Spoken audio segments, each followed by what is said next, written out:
Dainsoft POS программаас байгууллагаар буюу бизнес үйл ажиллагаанд баримт хэвлэх заавар. Борлуулах бараа үйлчилгээ сонгоод төлөх товч дарна. Төлбөр төсөн хэлбэрээ сонгож оруулаад байгууллагаар баримт хэвлэх товч дарна. Байгууллагын регистрийн дугаар эсвэл татвар төлөгчийн дугаар оруулж шалгах товч дарахад татварын системээс байгууллагын нэрийг автомат дуудаж харуулна. Интернетгүй, сервис ажиллахгүй эсвэл регистр буруу тохиолдолд нэр дуудаж баримт хэвлэх боломжгүй. Бизнес эрхлэгч хувь хүнээр баримт хэвлэх.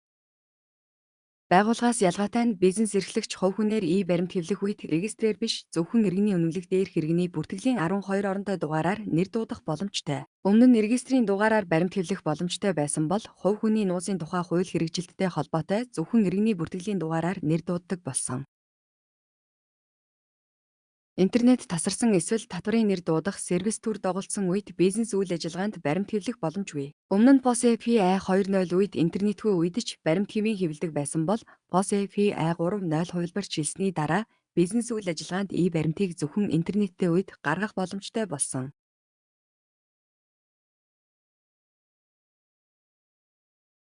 Татварын сервисээр нэр дуудах боломжгүй үед цуцлах товч дарж гараад захиалах товчоор захиалгыг түр хадгална. Сервис хэвийн болсны дараа баримтаа нөхөн гаргаарай.